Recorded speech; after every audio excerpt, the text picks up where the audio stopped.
मातृशक्ति भारत वाटिका के नवनिहाल नव पल्लवित कर्णाधार पुष्प प्यारे प्यारे से बाल गोपाल सनातन धर्म ध्वजा को लेकर के नित्य प्रति अपने कर्म पथ पर अग्रसर होने वाले समस्त संत ब्राह्मणों के पूज्य पिताजी के चरणों में बारंबार प्रणाम। मंचस्थ विराजे हुए आचार्य वृंद, संगीतज्ञ बंधु, परमात्मा की महती कृपा करुणा एवं माता पिता के सत्कर्मों का फल जिनको प्राप्त हुआ है और इस कथा के मुख्य यजमान बनने का जिनको लाभ प्राप्त हुआ है, ऐसे दादाजी श्री धोवन सिंह दाऊ जी एवं उनकी गृह स्वामिनी, समस्त कुशवाहा परिवार, उनके सुरह संबंधी स्नेही बंधु बांधवजन और आप सभी यत्र तत्र जगह से पधारे हुए ठाकुर जी की कथा के रस रसिक, आप सभी के लिए तुलसीदास जी की एक चौपाई के द्वारा सिय राम मैं सब जग जानी और करहूं प्रणाम जुर जुग पानी, इस भावना से दास का सभी को बारंबार प्रणाम।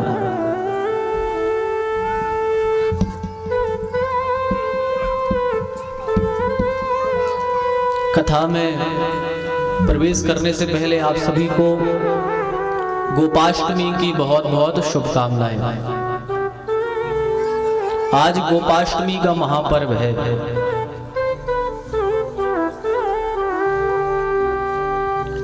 आज के दिन जो गोपाष्टमी है, आज से ठाकुर जी ने गैयों को चराना प्रारंभ किया था।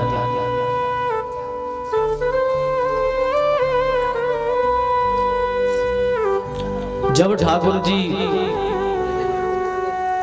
6 वर्ष के हो गए,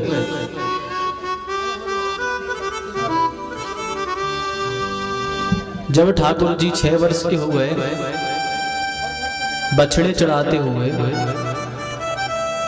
तो 6 वर्ष की अवस्था में ठाकुर जी कह रहे हैं मैया से, नंद बाबा से कह रहे हैं कि बाबा अब हमें बछड़ा चराने में आनंद नहीं आता, अब तो आप हमें गैया चराने को पहुंचाओ। अब बछड़े चराने में आनंद नहीं है, अब तो गैया चरानी है हमें। देखो ठाकुर जी 6 साल के हैं और 6 साल के में सियाने हो गए, कह रहे हैं हमें बछड़े चराने में आनंद नहीं आता है, हमें तो गैया चरानी है, गैया चराने नहीं जाएंगे हम। गोवर्धन जी के एक महात्मा जी हैं, बड़े ठाकुर जी के रसिक हैं वो। उनके गुरुजी से उनका बड़ा प्रेम था, गुरुजी से बहुत प्रेम करते थे ठाकुर जी के जैसा। तो क्या हुआ, वो कथा सुनाने जाते थे, सब भाषाएं आती थी उनको, इंग्लिश भी, संस्कृत भी, मराठी भी, ब्रज भाषा भी, सब भाषाओं में कथा किया करते थे। तो एक दिन गोवर्धन जी में बैठे बैठे कथा कर रहे थे ब्रज भाषा में, ब्रज भाषा में कथा कर रहे थे और कथा करते करते यही ठाकुर जी ने गोपाष्टमी से जो कथा गैयों को चराना प्रारंभ किया, यही कथा चल रही थी। तो ब्रज के संत हैं तो ठाकुर जी को तो वो तो जैसा चाहे वैसा बोलते हैं। तो महात्मा जी कथा करते करते सुना रहे थे ब्रज भाषा में। बोले कन्हैया जब 6 साल के हो गए तो बाबा से बोले, नंद बाबा से बोले, बाबा मोए गैया चराने को जानो है, अब हम बड़े हो गए हैं, अब बछड़े नहीं चराएंगे, गैया चराएंगे। तो नंद बाबा ने कहा, अरे ग्वाला का बेटा है, गैया ही तो चराएगो, ग्वाला का बेटा है तो गैया तो चराएगो, कलेक्टर थोड़ी बन जाएगा है? ऐसे ही बड़े चिल्ला के बोले नंद बाबा, अरे जब यादव का लड़का है तो गैया तो चराएगो, थोड़ी इंजीनियर बन जाएगो, कलेक्टर बन जाएगो। तो बड़े भाव से सुनाते थे कथा ऐसी। तो आज गोपाष्टमी का महापर्व है, आज से ठाकुर जी ने गैयों को चराना प्रारंभ किया था। देखो भगवान आते भी कब हैं जब गौ माता पर संकट आता है। उन्हीं के संकट को ठाकुर जी हरने आते हैं और ठाकुर जी ने गौ माता की सेवा करके दिखाया है। ठाकुर जी हमें ये संकेत देते हैं कि हम भी गौ माता की सेवा करें, क्योंकि गौ माता की सेवा में ही सभी देवी देवताओं का फल मिल जाता है। 33 करोड़ देवी देवता गैया मैया के अंदर बसते हैं, 33 करोड़ देवी देवता। इसलिए गाय की सेवा करो तो समस्त देवी देवताओं की सेवा का फल मिल जाता है। अब लोग गैया को मारते हैं, गैया को गाली देते हैं और ठाकुर जी की भक्ति करते हैं, तो उनकी भक्ति समझ लो कैसी है, गज स्नान के समान है। जो गाय को लठ मारते हो, गाली देते हो और ठाकुर जी की भक्ति चाहते हो, उनकी भक्ति कैसी है, जैसे हाथी स्नान करता है। आपको पता हाथी की क्यों यहाँ उपमा दी गई है, हाथी का दृष्टांत क्यों दिया गया? स्नान करना तो अच्छी बात है, पर हाथी अपन जैसा स्नान नहीं करता, अलग करता है। पता है कैसा? हाथी की एक आदत है, नदी या तालाब में जाएगा स्नान करने तो नदी में जाके खूब सूंड में पानी भर भर के अपने शरीर पर डालेगा, पूरा अच्छा स्नान कर लेगा, घंटों स्नान करेगा, घंटों स्नान करके आएगा और जैसे ही स्नान करके बाहर आएगा और तत्काल सूंड में धूल भर के अपने ऊपर डाल लेगा। पहले करेगा घंटों स्नान और स्नान करने के बाद में बाहर आके धूल डाल लेता है अपने ऊपर। तो बताओ उसका स्नान करना क्या काम का है? जब धूली ऊपर से डाली तो क्या मतलब का स्नान?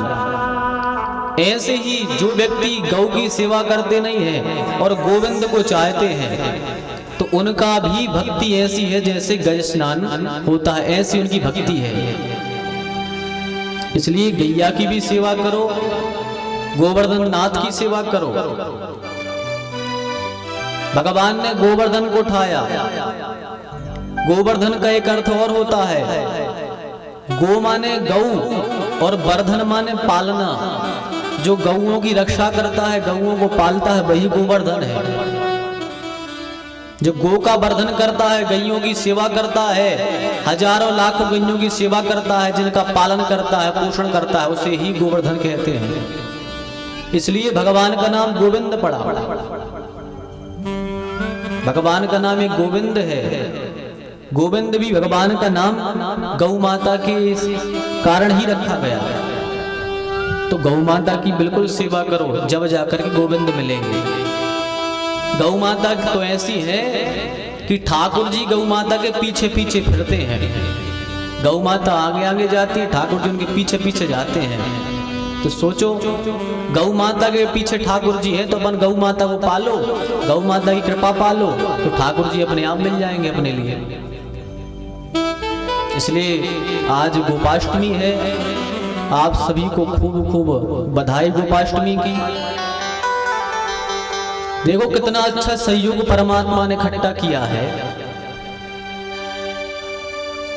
कथाएं अनेकों जगह होती हैं, हर महीने में कथा होती है, पर यदि कोई चीज समय पर हो तो वह और लाभदायक होती है। समय पर किया हुआ कार्य और लाभदायक होता है।